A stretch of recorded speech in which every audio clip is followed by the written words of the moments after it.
On this episode of Cole's Corner, ego and obsession that men have about respect takes its toll in Green Bay in a standoff that's been marinating for years. Plus, we hear from a man caught up in the sights and sounds of the drama in Green Bay. Stories from his producer chair in Milwaukee. Yeah! Ooh!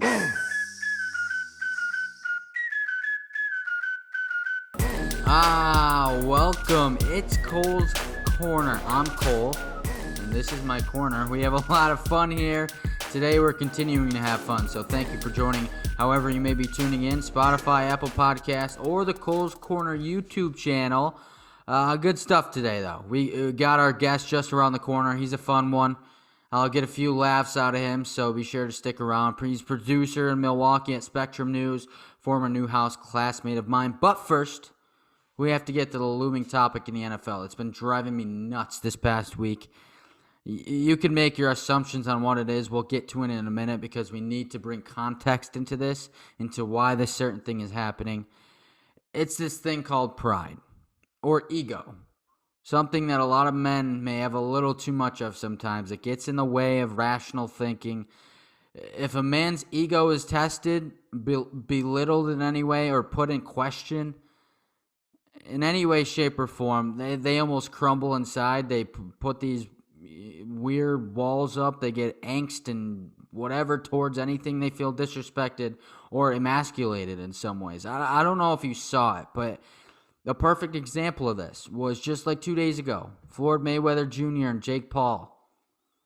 They got into it. If you don't know, Jake's brother, Logan, is fighting Floyd Mayweather Jr. I think it's a waste of time for Floyd Mayweather. It's a huge waste of time. I don't know what the point of it is. It's not. He's going to knock him out in like 2 seconds.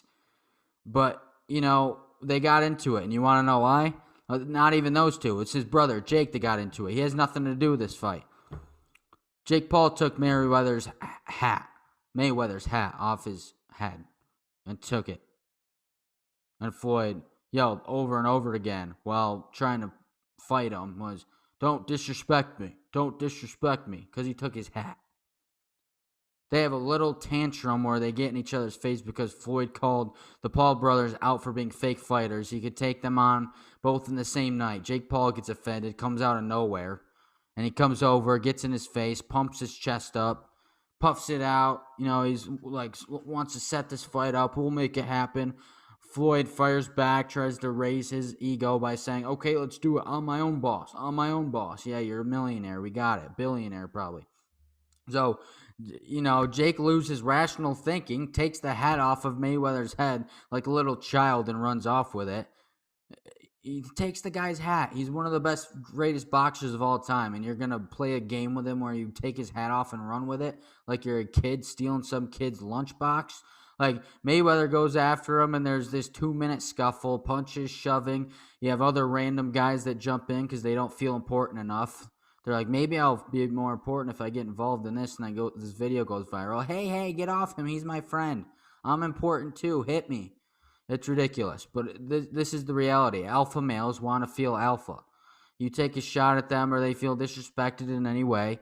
Oh, you bet your ass they'll find a way to get you back or bring you down even harder. Aaron Rodgers has had a chip on his shoulder since the day he was drafted. He felt like he fell way too far, and then he sat on the bench for 3 years before even getting a chance. He wins a Super Bowl, a couple MVPs. In his head, he's done what he was here to do. And no one can touch him. But the problem is he's in the only organization in the entire National Football League that doesn't have an owner. It is run by the public as a nonprofit organization. Their decisions have to be approved by a board before a free agent is signed. They're frugal. They don't take big swings. They don't go out and buy an Aaron Donald, or they don't go out and get a Julio Jones off the market. They don't do those kind of things. They built from the draft up. They do what's best for the organization moving forward. They look forward. They don't tend to a certain player. This is what happened when Brett Favre left in 2008. They have failed to put a lot of star players around Aaron, in his eyes anyway. And he notices. He's noticed it for years, and this is personal to Aaron. You know what else is personal? When GM Brian Gutekunst moves up and drafts a second-round talent, maybe third-round talent of a quarterback in the first round. instead of maybe, drafting a position of need in last year's 2020 draft, and without even telling Aaron Rodgers that they're doing it. It was all caught. It was a blind side to him. Aaron takes this personal. He feels his ego's taking a hit. His feelings are hurt. He doesn't feel like the alpha man. He doesn't feel like the alpha man in the room anymore. He feels disrespected. This stuff builds up. They may not be stealing hats and throwing punches, but hands were metaphorically thrown on draft day. When reports came out that Aaron wants out. He doesn't want to play for Green Bay in 2021. And he wants the alpha male. He wants to be the alpha male again. He wants Gutekunst out. He's had one coach fired before. Why not a GM that won't give him what he wants? It's ego. It's pride. Some guys just don't know how to handle it when they feel something has put a dent in their shiny armor. And that's Aaron Rodgers with the Green Bay Packers organization. This ship has sunk far, and it's only going to sink further if there isn't communication brought upon by the Green Bay organization. They have to step forward and bring communication, or Aaron's not going to come forward and start a conversation. This needs to be started by Green Bay. The problem with that is there probably won't be, because guys with their pride, Brian Gutekunst is going to fall into this too. His pride's on the line here. He'll stay quiet and throw secret shots, or else hands are flying. And a line has been drawn in the sand. Don't be shocked if this thing gets ugly any moment now. So, and that's where I'm going to bring on our next guest. His name is Juan, and according to him, he's the one and only. We'll get to that. He's a producer at Spectrum News in Milwaukee. He has some thoughts on this situation, what he's been hearing in and out of the newsroom. There have been different reports, some saying this is made up, some thinks it's really falling apart. So let's see what Juan has for us out of Milwaukee. We got other stuff too, like the draft and other stuff. So let's bring Juan on. And now we bring on the one and only, as he, has his social media tags, but Juan Pablo Guarin-Camargo. I hope I said it right. Did I say it right? The fact that you tried doing it from memory, Ian got it right, is just, yeah. So it was good. Yeah, you did great. Okay. I struggled with it a little bit last year when we, at Syracuse. Oh, yeah. Trying to get it down, but because I always loved when you said your whole name when you had to introduce yourself. Let me just hear you say your name. Thanks for watching NCC News. I'm Juan Pablo Guarin-Camargo. Yes, love it. It was one of my favorite parts of the day. But speaking of that, though, for all the people that don't know, Juan, you and I, classmates at Syracuse at Newhouse. Oh, yeah. It was an amazing time. I mean, we kind of got the short end of the stick with the whole pandemic thing. We had to go home and be virtual for the last part of the year, but it was a great time, and a lot of stuff, especially us being IAs, we got a lot of downtime together, so that was cool.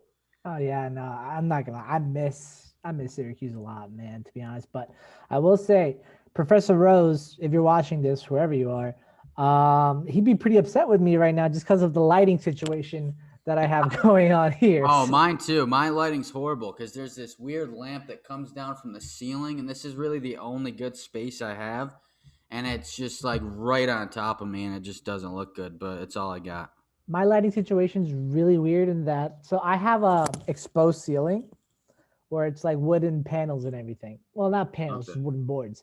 And overhead lights that kind of like you'd see like in a studio, like not like a studio apartment, but like a little like TV studio, if that makes any sense. Yeah, I can see that. Floodlights. I have floodlights. Yeah. And there's no overhead lights specifically that lights up a room. I have lamps all over this apartment, so it gets pretty dark. And my room is the weirdest one of all. The only light source I have is from a closet, and the top of the closet is exposed. So that's my only overall light source. Yeah. Well, I did see you sent some pictures in our group chat. It looked like a really nice place. It looks like you got a good setup. I like it. So let me just ask, in terms of like, I'm not going to ask you how much you pay for rent, but is it like okay out there in Wisconsin? Like, say compared to like New York, which we all know New York is not fun. Not fun to pay. Well, I'll say this. Is it just lighter? For what I make, very affordable. Okay. And very comfortable too. Okay. I'm right next to Lake Michigan. I'm about I'm about a stone's throw away from the downtown area, which is basically where like all the, shops are, where all the clubs are, where all like the cool stuff is. But the more interesting part of the city is actually a little bit more north, where all the college campuses are and where all the off student housing is. That's where you get like that I forget the name of the street. Down in Q's right off of Marshall Newhouse. Street. You get it. It has a Marshall Street vibe, like a Gotcha. mad Marshall Street vibe, but kind of like a high end Marshall Street, if that makes any sense. Gotcha. Makes sense. Yeah. Okay, So so like you're in a this good is spot. You like it. oh yeah, I Good to definitely hear. love it. I can't really complain about it. I wish it was a little bigger, but Yeah, I think we all wish that one. But all right, but like just real quick before we dive into it, how's the new job been? You're just tell me what your new gig is. You're producing at Spectrum News. So how's it going? So I'm a news producer for Spectrum News. I'm what's known as a wheel producer. And so Spectrum is basically a 24-hour news channel, all right? All it does is just play news upon news, news upon news. What people might not realize unless they're watching it on a constant loop, there's only 3 actual shows that we record for a 24-hour span. There's the 5 o'clock, there's the 5 a.m., and the 11 a.m. And I work both on the 11 a.m. and the 5 p.m., primarily on the 5 p.m.s. And there's just so much that's different from it from a traditional news standpoint. The best part about it, I have to say, is like there's no over agonizing anxiety for having to cover the latest on a scanner, from having to be an ambulance chaser or anything like that, which is still important news, but Spectrum doesn't really put like as much of an emphasis on it. We try to go more for community stories or events that people would get more of a cultural sense of than just like a typical hit you with the latest thing that's happening sort of thing. So Okay, so a lot more like feature stories and stuff, right? exactly, like on average we do hour-long newscasts every hour on the hour, and we average about 3 to 4 packages every hour. Okay, So cool. Good to know. Good to know. So glad you're having fun. We'll get more into. We'll get back to this stuff in a little yeah. bit, but we gotta go with the pressing topic today. It's been lasting for over a week or so. It's kind of been driving me nuts in some aspects, but it's the situation going on in Green Bay. And since you're in Milwaukee, you hear things, you see things, you're in the newsroom, and I know they've been kind of keeping a tight ship on stuff. They don't want to leak stuff. Aaron Rodgers doesn't want people to know what's going on. He's not a very much of a public kind of guy, but the situation in Green Bay and the battle between, I guess you could say, Aaron Rodgers and Brian Gutekunst, the GM at Green Bay. What are your initial thoughts on this whole thing, and what have you been hearing? Well, so initial thoughts when this first came out was that everyone in my newsroom is a Packer fan. That's a given. Being in Wisconsin, especially, that's anything anyone talks about. Hell, when Schefter broke the news about Rodgers wanting to leave Green Bay, it took over the entire newscast in a lot of different stations. We monitored 4 ABC, NBC, CBS. It was the leading story at the top of every hour, at the bottom of every hour. So you can tell how much people love their Packer news here. From what I've seen and just from what I've heard, this isn't something that the Packers or Rodgers wanted to get out in the first place. This was news that they were keeping in-house, but that it was kind of like an open secret sort of thing, where like people in the organization and in the industry knew what was going on, just not the public. Then Schefter went on the Dan Patrick show and admitted that he had been hearing all of these rumors, all of these conversations about Rodgers and the turmoil within the organization, and just decided to put it out into the universe that this was happening. Schefter didn't have a source. He just let it out. He leaked it, essentially. And that's basically what's happening. This was an in-house situation that was meant to be private and resolved privately, which it still has the possibility to be resolved, which we'll touch more on in a bit. But the media and the frenzy that took on with it just grew it into what it is now. And it's kind of both impressive and horrifying, because just because Schefter wanted to like up the ratings on ESPN during the draft of all places, you created this huge controversy with one of the biggest stars in the game, who was already upset because the Packers weren't supplying him with quote unquote talent at the receiver position, even though that's debatable, and that they weren't valuing his opinion when it came to input. Like when he was praising his one receiver, Jake Kumaro, back in 2019 on Twitter, praising him, saying, "Oh yeah, this kid's legit. He's going to be a star." And then that same week, Brian Gutekunst cuts him from the team. So that shows you like how much it was kind of like the organization's way of saying, we don't care what you think, just play with what we give you. And Rodgers, being the petty, grudgy guy that he is, isn't the kind of guy that is, tall. This is the guy whose facial expression you could see deteriorate during the 2005 draft as he kept dropping to the 25th spot in the draft. Aaron Rodgers does not let things go easily. He never will. And that's what drives him to be what the best player he is, but it also drives him to be a bit of an asshole, which is why, he no longer talks to his family, why his brother talked mad, like crud about him during the Bachelorette, I think it was called. Yeah. And it's what, especially in my newsroom, especially, it's a very steep division among Packer fans. Mm-hmm. Some people want him gone, others want him to stay. It's an even divide. And there was this one story that came out yesterday where Packer fans at a minor league baseball game saw a commercial for Aaron Rodgers playing the Jumbotron. The entire stadium booed at the commercial.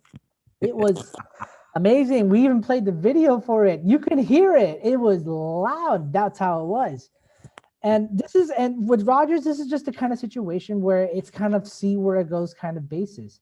He doesn't want to leave Green Bay because the fan base has treated him so well, because he has great teammates and he's made good friends there. But he feels like he's been disrespected by the organization because they don't value his opinion. They don't try to consult him when it comes to team building. And they even tried to replace him early on. They tried to do what they did with him to Brett Favre. They brought in Jordan Love in the 2019 draft in the first round. Did you have to trade up for him is the main concern here. That's what Rodgers went on his revenge tour for, to prove that you made a mistake drafting Jordan Love. But it was basically just one of the many straws that broke the already dead camel's back in the deterioration of the relationship between Rodgers and the Packers.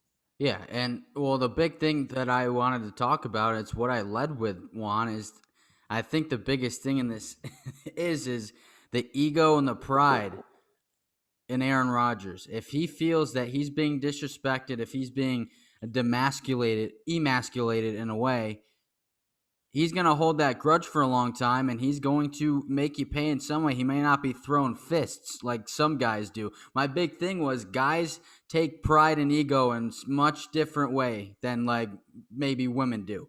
They do it in a way where they're going to keep it packed in there, and then either fists are flying or they're going to get you back secretly in the way that Aaron Rodgers has, where you don't want to get on his bad side. So it's kind of like the Russell Wilson situation you talked about, where earlier in this year it was Russell Wilson, he wasn't getting enough input, and then all of a sudden there's rumors that he wants to go to different teams. So now it's kind of like the Aaron Rodgers thing. It's crazy that this is all happening in the same year, because I feel like quarterbacks have been so quiet in the past, and then like now that's all this is blown up. But with that being said, this is the Green Bay market is so small. It's a publicly owned organization. It is the only organization in the National Football League that doesn't have a single owner. It's publicly owned. It's small. You said everyone is they're all in on the Packers up there. What is this situation going to do? This is the situation, Juan, where you think, do they really believe in Jordan Love, and do they set apart ways from Aaron Rodgers? Or do they have to come together and communicate for this to work? They're going to have to come together, give Aaron what he wants if they want this to work. How is this situation, and when is it going to play out? How it's going to divide not only the fans but this entire team?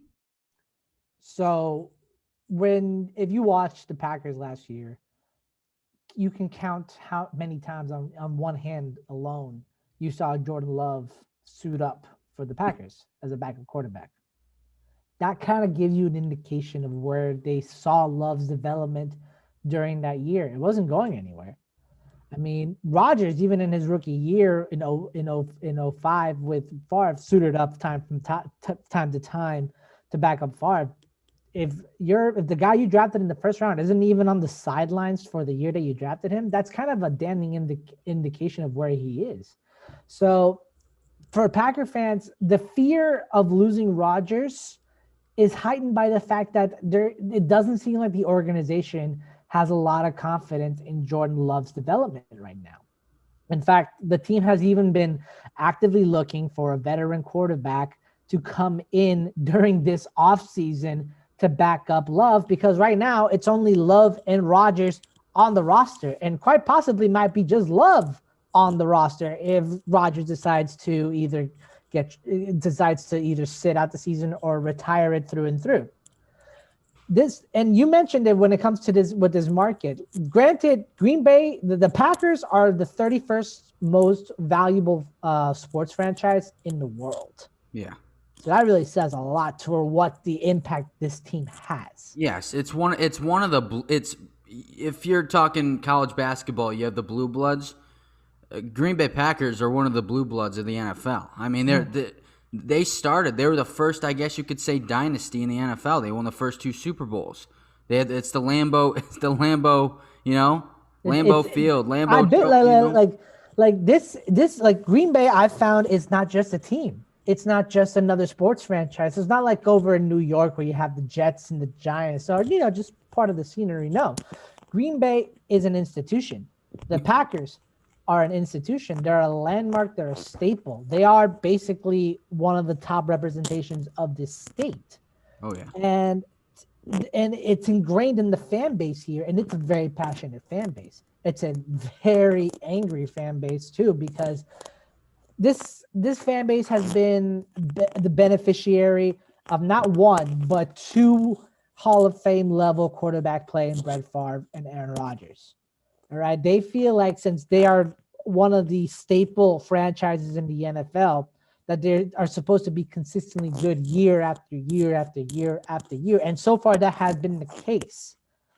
And now with one of those staples threatening to leave because he feels like he's not being respected by the people that run the front office, you have Packers fans, like I said, severely divided, because for Packers fans, Rodgers is the Packers. That team lives and dies onto whether or not Rodgers is on the field, and we saw it play out in 2019, in the week 1 actually, when the Packers played against the Bears. Rodgers got hurt on a Khalil Mack sack. And who stepped in?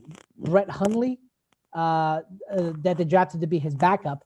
And you saw how bad it happened. The Packers were leading to start with Rodgers in. Rodgers gets injured, out for a quarter. The Bears come in and take the lead. It was about a 17-14 lead, I believe. Rodgers comes back in, clearly on something, like a painkiller or something, because you could tell after the game he had bloodshot eyes. But he comes in and just rips the Bears a new one, leads the Packers onto a comeback in the opening game of the season. That's how valuable he is. Yeah. And it kind of also adds to the point that they haven't technically really built around him. Yes, the offensive line is better. Yes, there's finally a running game with Aaron Jones and A.J. Dillon in the backfield. Yes, Devontae Adams is a stud of a wide receiver, and Robert Tonyan is coming in on his own. But you can't tell me guys like Marquez Valdez-Scantling, like Equanimeous St. Brown are perfect complementary receivers to this to the offense. Mm-hmm. If it's ever been a point of contention, if it's ever been a point, you need a wide receiver too to take the pressure off your other weapons. Otherwise, defenses focus in on that.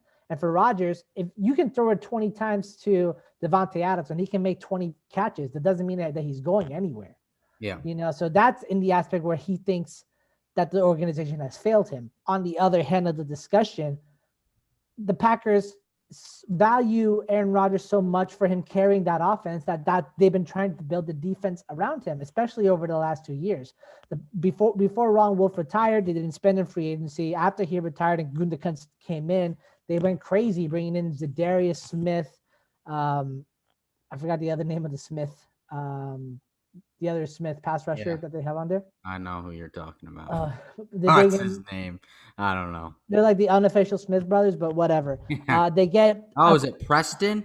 Preston Smith. Yes, they bring Preston and Zadarius Smith, and they pay Perry, the defensive tackle, down to stay in for 4 years. They have a stud corner in Jair Alexander. The secondary is looking great as well. And then they drafted Eric Stokes, the corner out of Georgia this year, for being a speedy wideout, because you saw what happened to Kevin King against of Mike Evans. So they building the defense to complement the offense, but Aaron Rodgers, acting the way that he is making it seem like they're not building around him specifically, that he feels like the Packers aren't committed enough to him. So again, both sides of the argument are valid, and fans are torn on to who to believe. Yeah. And it's a messy situation. I'll make the hot take right now and say this is messier than Brett Favre. Oh, yeah. No, I think it is. And I think the fact that Aaron is so prickly, I think, rubs people the wrong way. But those Green Bay Packers faithful and those believers, they're going to stick with a quarterback that has done what he's done for this franchise. So it's tough. Just a quick answer from you, Juan. If you were say you were a diehard Packers fan, whose side would you be on right now? That's a good question. It kind of comes down to this: are you an Aaron Rodgers fan or are you a Packer fan? Because do you care more about the players' needs or the organization's needs? And for me, being a bitter Jets fan my whole life, I guess my heart tells me I'd side with the Packers here. I wouldn't agree with what's been happening, and there's a part of me that thinks the Packers wanted this to happen to paint public opinion against Aaron Rodgers, which I think is shady as hell, although I don't have any proof of that. But I'd have to side with the organization because, the NBA, for what it is a player-centric league. The players truly run that league. The NFL doesn't work like that because it's such a specialized sport. One player cannot make up the entire roster. We've seen it happen. We've seen teams with horrible quarterback play win a Super Bowl. We've seen teams with high power offenses and really bad defenses win a Super Bowl. It's situational play. It's a situational game, and it's so much more high stakes too. Mm-hmm. So for that, makes me think that I have to go with the Packers here. Either stand your ground against Aaron Rodgers. If he wants to retire, let him. You'll get $35 million back from him if he retires. So you open up a lot of cap space, bringing in whatever veteran you want for Jordan Love. Yeah. It's a tough situation. I think they're looking out for the organization, and I don't think Aaron likes it. I think he wants it to be around him. So it's tough. Yeah, so Juan, I think with that being said, let's move off of the Packers stuff. We're going to let that kind of boil and see what happens with it. If we have to, we'll come back to it. But like you just said a few moments ago, you're a disgruntled Jets fan. You've gone through a lot with this, Juan. Tell me, after that draft, I haven't really gotten your thoughts on this. You're a Jets fan. We have a group chat with several Jets fans in it, and I hear different stuff every single day. What are your thoughts when you knew what was going into that draft, when Zach Wilson's name gets called as the number 2 pick in the draft, going to the New York Jets as the hopeful new face of the franchise? What are your thoughts?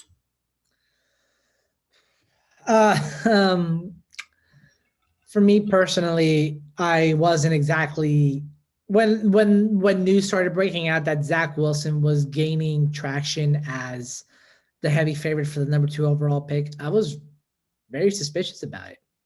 And I was very fearful of it because I've seen it happen before where prospects' stock rises throughout the offseason and they become from like a second round, like a borderline second round prospect to a top 5, top 3 prospect. And I just saw it happen with Zach Wilson. And Zach Wilson, what really concerns me about him is mainly the level of competition that he played in while he was at BYU. He was playing, I think it's the Mountain West that they play out in BYU, right? Yep. That's not Power 5 competition. That's not Georgia. That's not Ohio State or Oregon. And even against Power 5 competition, he's 0-5 as a quarterback. Yeah. So for one, that tells me that, I'm not confident in him being able to translate his skills here. Another thing is that there's just something about him, like as a player, especially his playing style, that really concerns me. Yes, he has great mechanics. Yes, he's talented with a great arm, but I feel like he scatters too much. I feel like he leaves the pocket a little too much for my comfort. And yeah, he had great offensive line work at BYU, tall guys, probably like guys in their late 20s blocking for him because, BYU being the Mormon university that it is. So he's coming into a situation where it's still an offensive line in the works, where the receiving talent is unproven with its first year altogether, and a rookie head coach manning everything. So I don't really feel comfortable with having Zach there. I would rather have drafted Justin Fields in that position because Justin has the talent to make up for all those deficiencies. All right. Justin Fields to me was like a much more agile, much faster version of Cam Newton with a better arm, no less. So like for me, Justin gave me more of the confidence that he can overcome a bad offensive line. He can throw receivers open, and in a quarterback friendly system, you just make him so much better. So personally, if I was the GM, I would have taken Justin Fields in that position. But for every other pick the Jets did, Madron, it was beautiful. Elijah Vera Tucker on the trade up. A lot of people didn't really like that because it was 2 third-round picks and the point system kind of jumbles it up. But you needed help in the interior. And when you got comparisons to Marshall Yanda for this guy, I'd take him in a heartbeat. Elijah Moore in the second, great receiving talent. That really says that Jamison Crowder might not be on the roster much longer, but he's getting up there in age anyway. So we find a good replacement there. Then Michael Carter in the fourth. Cole, I saw Michael Carter in person at the Senior Bowl. I studied him. I analyzed him. I even got to talk to him for a bit. The dude is an absolute stud. In a week where he's playing behind a makeshift offensive line with seniors down in Mobile, not running a random system that he's not familiar with. I think it was the Carolina Panthers system. The dude was phenomenal. Oh, and it was, I just couldn't believe it when he got drafted by the Jets. I'm like, no, the Jets are not smart enough to make this decision. Who really took him? And oh man, it was awesome. Kind of confusing that they took another Michael Carter, but that's just a happy coincidence, I guess. Well, that's good. At least you like the rest of the picks. Yeah, that's good. That's good to hear, and I'm glad. It's good that you think you found a diamond in the rough in a 4th round running back. So that's good stuff. But the concern is, like you said, the question surrounding the number 2 pick in the draft. And the face of the franchise hopeful and the quarterback in Zach Wilson. So I agree with basically everything you said because I myself very, very concerned about that pick. And here's why. One, I'm not, the one thing that I will backtrack on is, yes, he's from the Mountain. You're like, yes, he's not playing Power 5 football. He's in the Mountain West. I'm not going to take that away from him. That's where he played. I'm not going to use that against him because as we all know, look who played at Wyoming, Josh Allen, and see where he's taken off in year 3. So I'm not going to hold that against him. If you can play, you can play. And he's obviously not playing with a team. He doesn't have teammates like Mac Jones did on the offensive line or people to throw to. But what I will say is that my question for weeks now has been how did Zach Wilson just get locked into that as a deadlock as the number 2 pick when you have still have Justin Fields, Trey Lance, and Mac Jones there. How did that, in your eyes, how did that transpire where he just out of nowhere, like 4 weeks ahead of the draft is, oh, Zach Wilson's the number 2 pick, no question, no doubt. I'm like, there's all these questions surrounding what the 49ers are going to do at 3. Why is there zero question on what the Jets are doing at 2? It still boggles my mind that happened.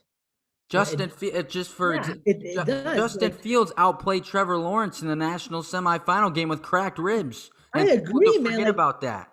Another, I would have taken Trey Lance over Zach Wilson. That's how much I like. That's how much like I don't believe in this kid. Like for me, it would have been Trevor Lawrence, Justin Fields, Trey Lance, Zach Wilson, Mac Jones, because I still don't believe in Mac Jones.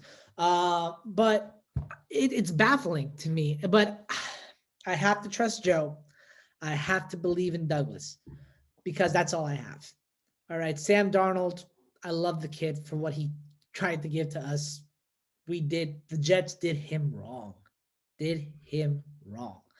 And they're trying to make up for it with a guy that's supposed to be the equivalent of Patrick Mahomes, which I find really hard to believe. Because for one thing, Mahomes can shed tackles. Wilson has to try to escape them. He's basically like Baker Mayfield in the backfield where he has to be shifty when it comes to defenders. Mahomes just sheds people off because the guy's got a 6'3", 240-something frame. The dude's just freaking muscle on muscle. So, like, I'm concerned. I really am. But I'm optimistic. All right? I hope he turns me into a believer. I hope he proves me wrong. Because I've been through, I think, maybe double digits in quarterback hopefuls in my 10 years in fanhood. I don't think I can take another 10 going forward, Cole.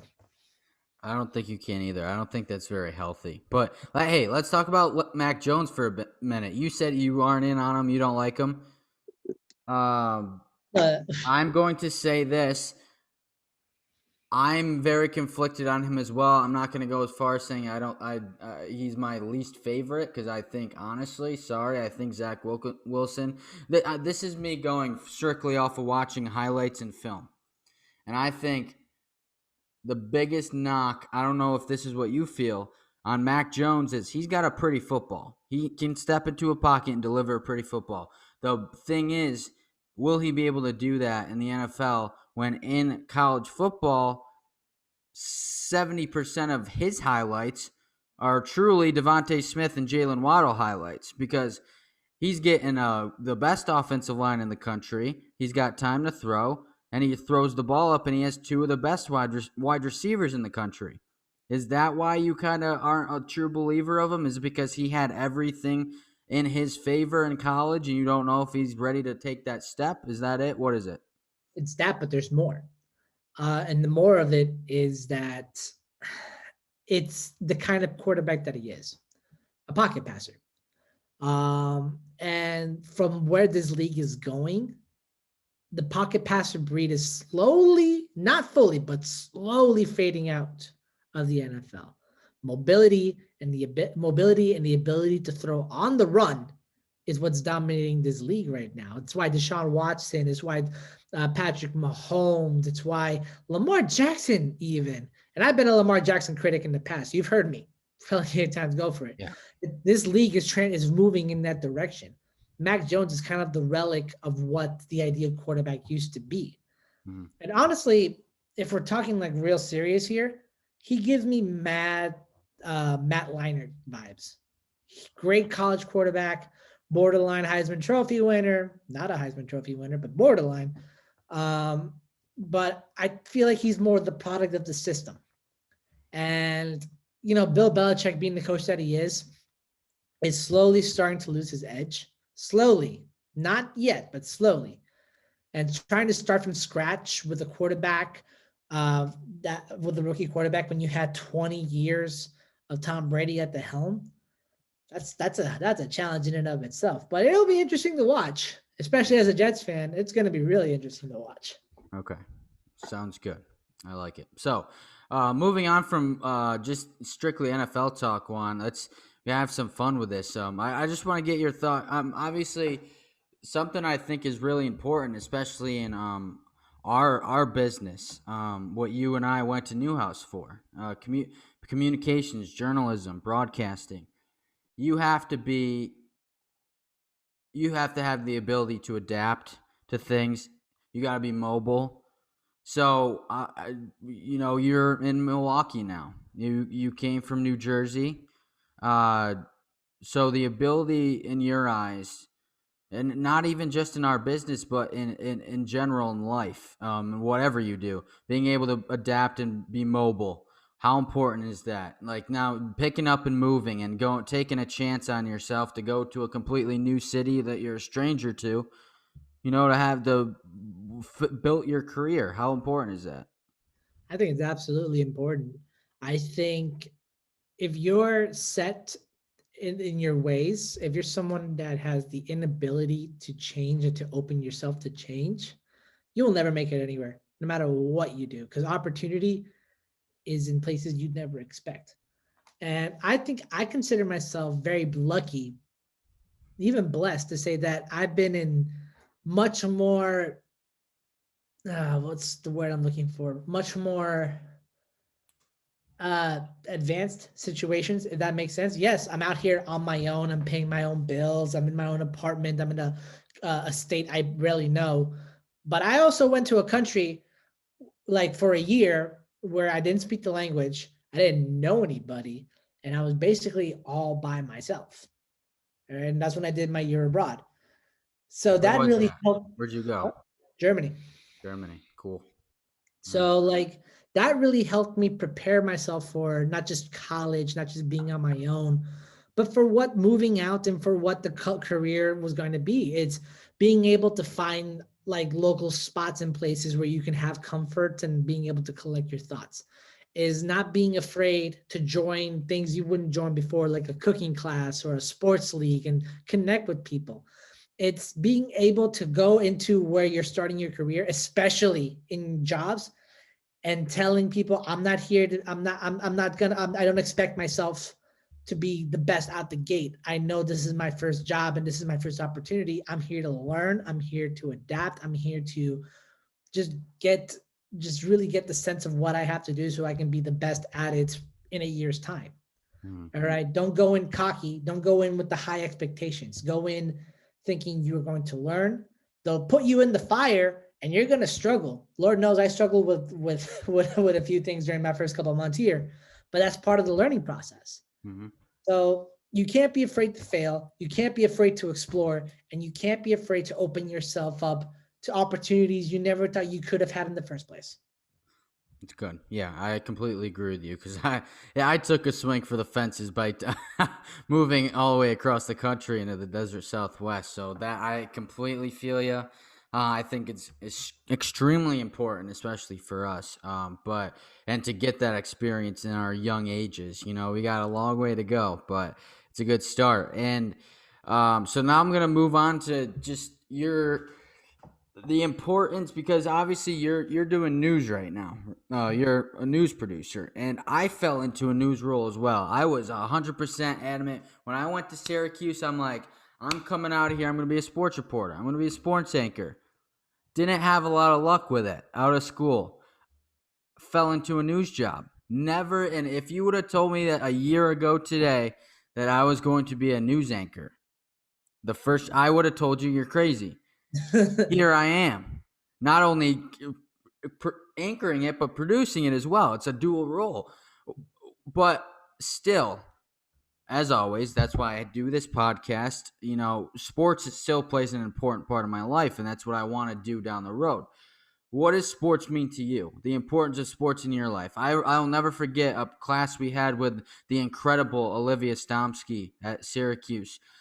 And one of the whole class we had was dedicated to the question, why sports matters. And we had multiple people come in, showed us a bunch of different stuff. We had a whole class dedicated to that. Why does sports matter? So, I made it very clear. I'm an immigrant. I came here from Colombia. So, sports matters to me because it got me re-ingrained with American culture and re-immersed into the lifestyle that I once knew, because I moved around a lot in my life between Colombia and the US, but I moved around so much that I felt like I was in between cultures. I was never fully part of something. And sports gave me an identity. Sports gave me a path and something I could share with other people that allowed me to feel like I was something, that I could be someone, you know? Football especially was what really gave me that confidence and that sense of community. You know, not because it's just the number one sport in America, but also because it's the most beautiful game you've ever seen. It's the most, and I say beautiful in the fact that the strategy that goes into it, the highlight reels that are godlike, the athletes that are come in every shape and size. It's literally the sport for anybody. All right. You can't play it like you would soccer where you need just something to kick around, but just the sport in and of itself, it made me feel like I was coming into something beautiful and creative. And I couldn't imagine wanting to do anything else. And yeah, and I see exactly what you're saying. And it is a beautiful sport, Juan. It's definitely a beautiful thing. But some Exactly. people may not think it's beautiful because of how violent it can be. But that's kind of on its way down. It's not very violent anymore. Not nearly what it used to be. But tell me about the time playing football for you versus, say, covering it. How it's changed and what your experiences were playing it to how that helps you now to talk about it and cover it if you end up doing sports someday. Well, for me, the opportunity to cover it is a lot more different than playing it. I'll tell you that much. And I want to kind of share a quote with you that I thought was really beautiful. That an idol of the industry I had, NFL reporter Chris Wessling said. He said, "How do you reconcile the essential meaninglessness of sports? How do you reconcile watching young men bang into each other and try to advance an inflated pigskin against marked territory?"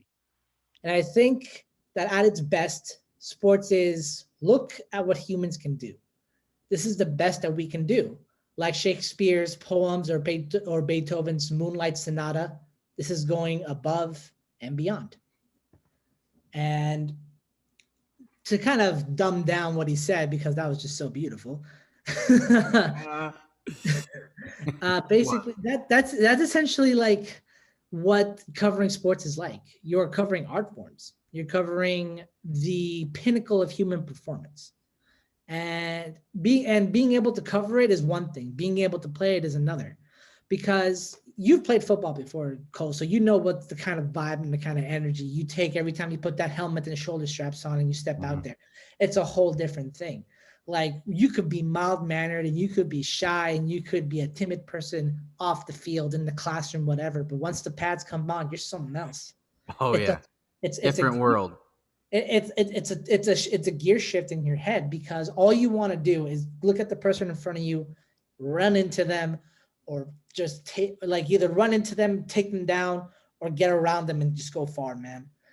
And when I was a lineman and I played so much, my goal in mind was always to get the guy to the ground, like freaking pancake him was always my ultimate goal.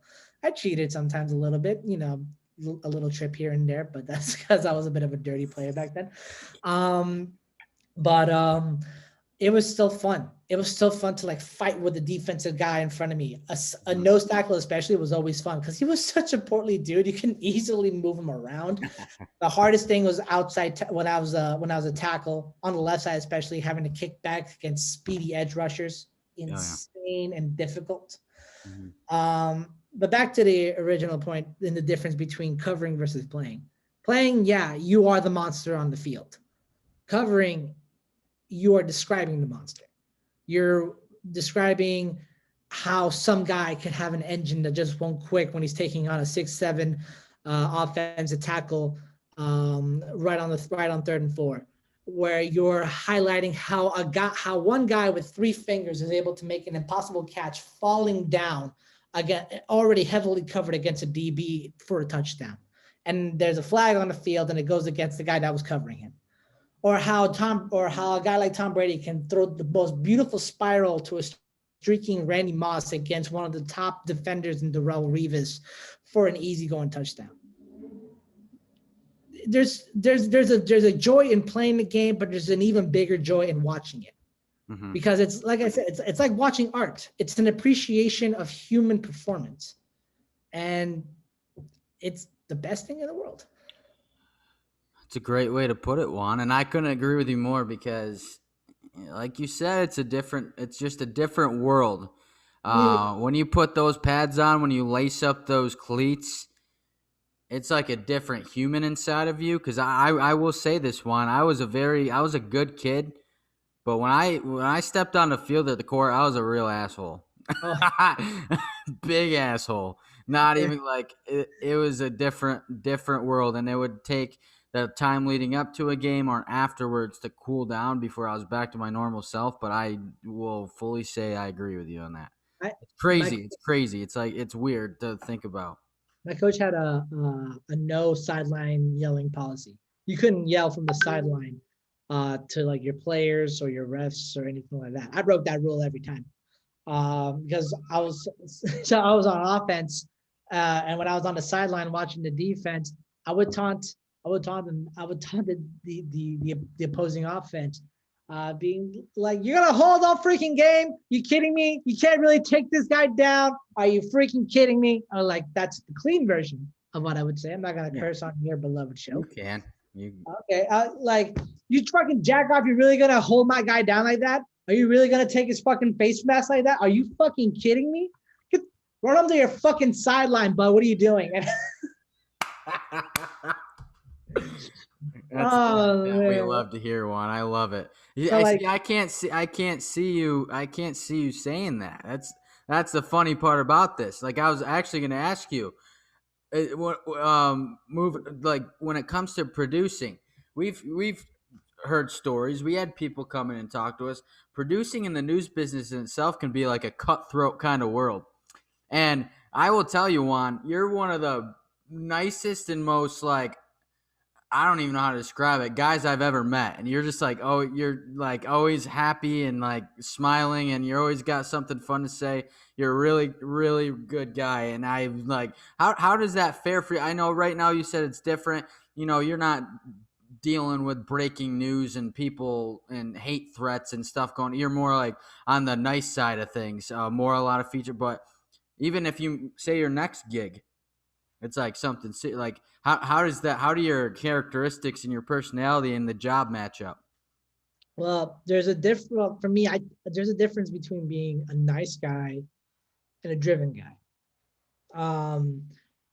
A nice guy is someone that is kind of like a pushover, is someone that kind of just like lets people walk all over him and just lets him do all this stuff, right? So in a sense, I'm kind of a nice guy, but I like to say I'm much more of a driven person, because being driven means you want to succeed. And to succeed, it doesn't always necessarily mean that you have to step all over people, though. It doesn't mean that you have to be, oh, I'm great, I'm going to do this, I'm going to take every opportunity. Yeah, take every opportunity, but remember that there are other people you can take along with you who can help you in the long run too. Yeah, this is a cutthroat business. It's no lie. It's no joke. Kids, if you want to be in communications, it's a cutthroat business. There are going to be snipes in the grass. There are going to be people that are going to want to cut you down to size. Mm-hmm. But actually, to kind of reference Olivia Stomsky that you mentioned, Cole, be nice to the people around you. Be nice to your coworkers, because everyone remembers the nice person. They don't remember the asshole. They don't remember the snipe. They don't remember the person that started a rumor or anything like that, or that talks sarcastically or down to you. They remember the person that helped the others. They remember the person that would stay late to teach someone something on a program, or give them a lesson in writing a script a little better, or even sitting down and going through a package or a video edit that they were thinking of doing. Because like, those are people that you can count on. Those are people that aren't trying to screw you. They want to help you. They want to see you get better, because it also helps them get better too. It's a tit for tat. Yeah. And yeah, like you said, I'm a pretty nice dude. And I love helping people. I mean, for God's sakes, when you asked me to help you with your movie, I was like, oh shit, dude, thank you. Cause like it's no joke, man. Your movie's amazing. Your storytelling abilities are a par beyond a lot of the people that we went to Syracuse with, and I went with some pretty talented people. You remember? I appreciate that, Juan. So like, and I'm not someone that likes to like blow smoke up people's butts. I'm not someone that likes to like gaslight. If that makes any sense? Yeah. Everything I say, I try to be genuine about. If I have an insult, I'll say it. If I have a compliment, I'll say it too. Overall, you want to be the kind of person that people can come to just to like when they have a problem, or someone that you can just come and talk to. Right? You want to be just like a regular nice person, because it'll get you pretty ahead in life. Yeah. All right. Who could have imagined, like for myself especially, that I'd be in a top 40 market in a growing city working for what is arguably one of the best news stations in the state, because Spectrum is like, well, not trying to toot my own horn, and I apologize if I sound like that. You can toot your horn however much you want, Juan. Spectrum is the number one audience loved news station here, more than ABC, more than NBC, more than CBS or any other. We are beloved because we don't focus we don't focus. The point is we're beloved, and to be able to be a part of that, it just kind of feels like a testament to all the hard work I've pushed myself to finding opportunities like these. And for me, I know that the only place I can go from here is up. Yeah. And I have my goal in mind. I have where I want to go. And it's just going to take time for me to get there. But if my attitude towards this business, towards people, towards my work, it's gotten me this far, I think it could take me farther. Yeah, and that's a huge thing, and I'm glad you brought it up, was the whole attitude thing, characteristic kind of thing, and what Olivia Stomsky said about being nice.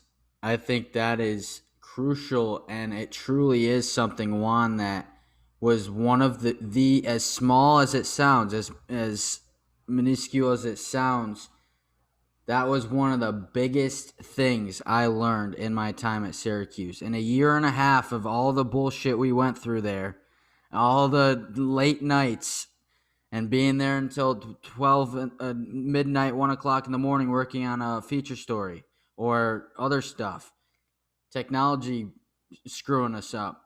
That was one of the top things that I took from that program, and I think it really helped me, because there was a point in time probably before Newhouse where I was kind of like one of those snipes. I'm not going to take someone down. It was my own personal, I was going to get to the top no matter how I could do it. And that was in my own head. Then I realized I don't need to do that. I can be a nice person and a good guy to get there. So I think that's huge. So I'll ask you, what is one of the most important things you took from your time at Newhouse and how it's helped you get where you are? Because for me, that was one of them, to be honest. Realizing what not forcing yourself is one of the biggest lessons I took. And what I mean by that is that when I came into Newhouse, I kind of expected myself. I kept preaching, oh, I'm going to be the next Conan O'Brien. I'm going to be the next funny guy with his own TV show and all this stuff. And it didn't turn out that way. And I'm happy it didn't turn out that way.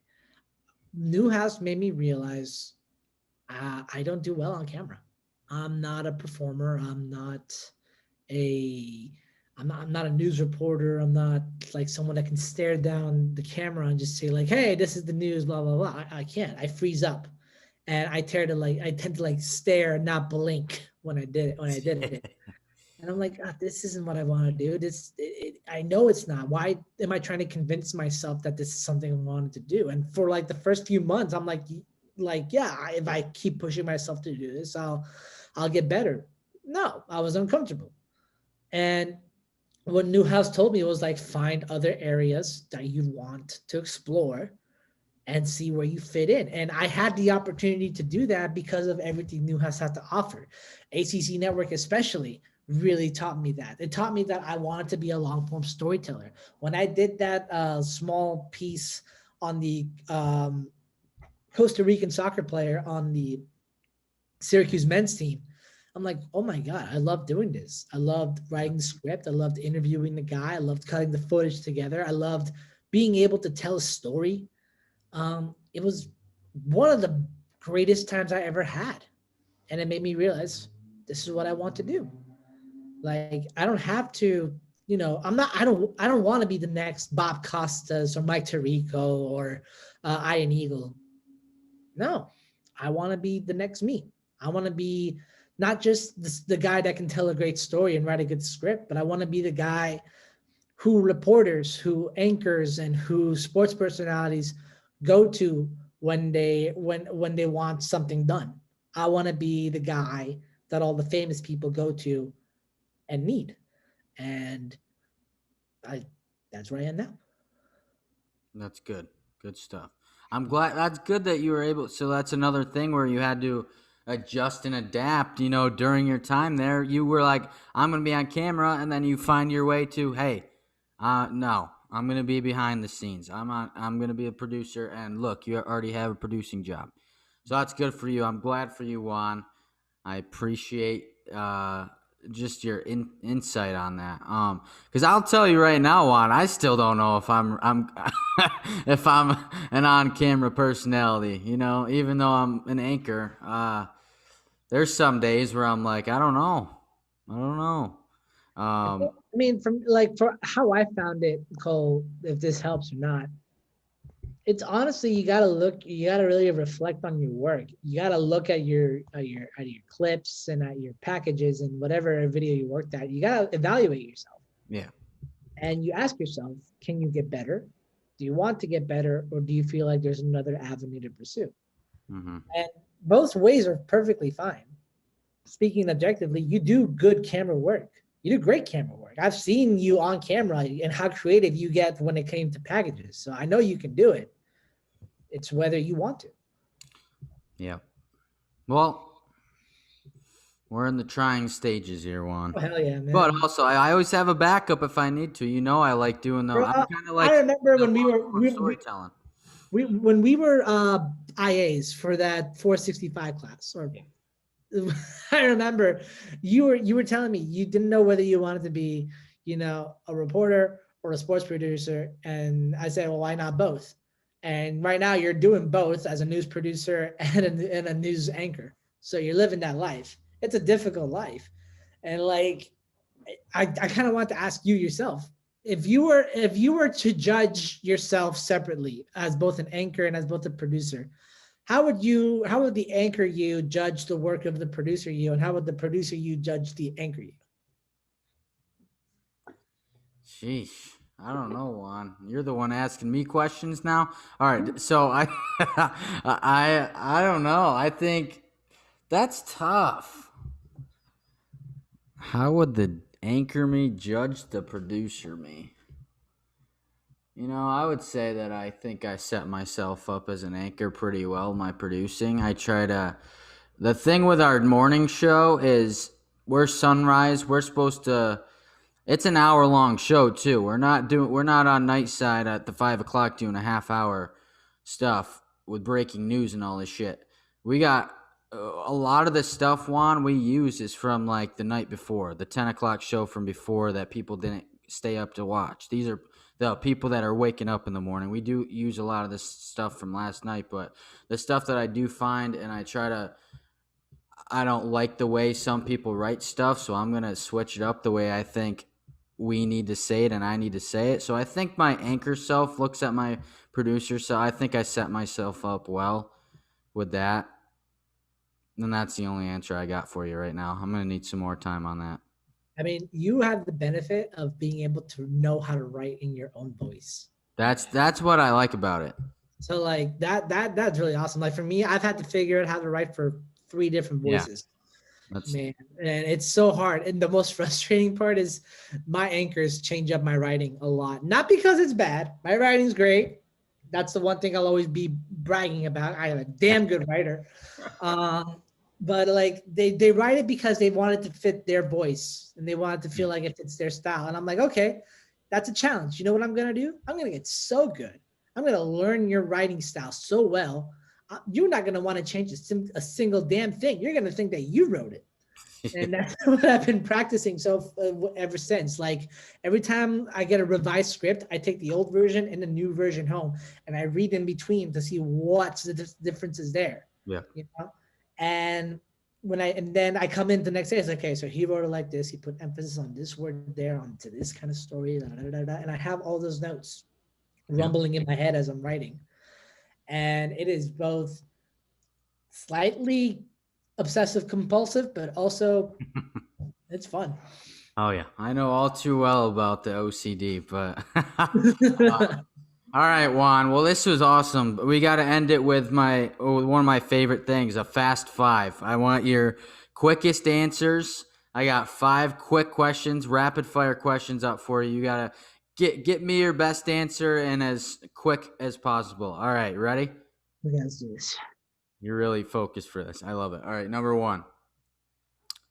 Favorite city you have ever been to? New York City. New York City? Okay. What moment was it for you as a kid when you realized that you were in love with sports? Super Bowl 42 42 Giants versus the Patriots, the David Tyree catch. Wow, that very specific moment made you fall in love with like football? Remember what I said about like the 3-handed catch, basically detailing the Odell Beckham Jr. catch? Yeah. The David Tyree catch is basically the first OBJ catch. It's Okay. the beautification of the sport. Okay. Awesome. Love it. The moment this is what I wanted to. I was going to get to it at the end. Most embarrassing moment you had at Newhouse. Oh man. Most embarrassing moment. Having I forget his name. He was our professor for the package class that we did. Hub Brown. Having Hub Brown verbally slice me apart in every single one of my packages for that class. He never once said anything good about any of the packages I did. And he was also kind of one of the reasons I got away from wanting to be on camera, because I felt like, I'm never going to get better at this. So I'm getting off of here. So we can thank Hub Brown for you being a producer now. I will give Hub Brown all the credit that he is as a professor. Wonderful man, wonderful humanitarian. But I will forever make him the reason that I am no longer a camera person. Oh man. All right. Favorite, when you're not in that work mode, when you're not, going to the station producing, you're not at home prepping for work. What are you doing? What are your favorite things to do? Cooking. It used to be working out, but I haven't in a while. Again, the gym over in my apartment is closed. And driving around, getting to know the city, getting to know new places. I actually like that. It actually led me to one of my favorite places in Milwaukee. It's a lighthouse that's right on Lake Michigan underneath the Hohen Bridge, which is this really iconic bridge here in Milwaukee. And I just go out there, listen to the waves crash from the lake onto the pier, and hear the seagulls fly by. It's really relaxing and it's kind of therapeutic. Okay. So you're a nature person. No.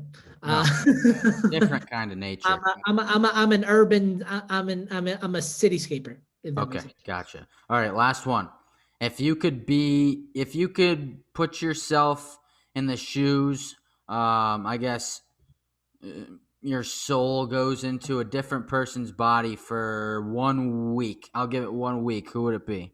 Elon Musk this week, because he does SNL, and I really want to know what they're going to make him do. Yeah, that's true. He's not a comedian. I'm wondering if he's going to try to crack weirdly awkward jokes, or if he's going to. Dude, no, I'm interested to see what the hell he's going to do with Bitcoin, because apparently he says that tonight he's going to get it up to $1. And I got to know how he's going to do that. I did see there's odds on that for sports betting. Oh my God. There's odds on if Bitcoin's gonna if Dogecoin's gonna Excuse be me, up to $1 Dogecoin, yeah. US by Monday. But it's also the fact that you get to be in the body of the second richest person in the world. Mhm. What does he do with his life? So being able to do that, and the fact that he's going to be on SNL for it, Yeah, is like, who wouldn't want to be in the week, like being able to see what you go through and how people treat you in that situation? that's a good answer. Thank you. All right, Juan, that's it. I mean, I have last question for you, just because you're wearing a Milwaukee Bucks sweatshirt now. So, you came from the East Coast. You're a Jets fan. You said you never had a proclaimed NBA team. What are you? Are you going to be a Bucks fan now? Are you going to be a Milwaukee Brewers fan now? What's the deal with that? I don't know if he's watching this or not, but Darren, I will never be a Knicks fan.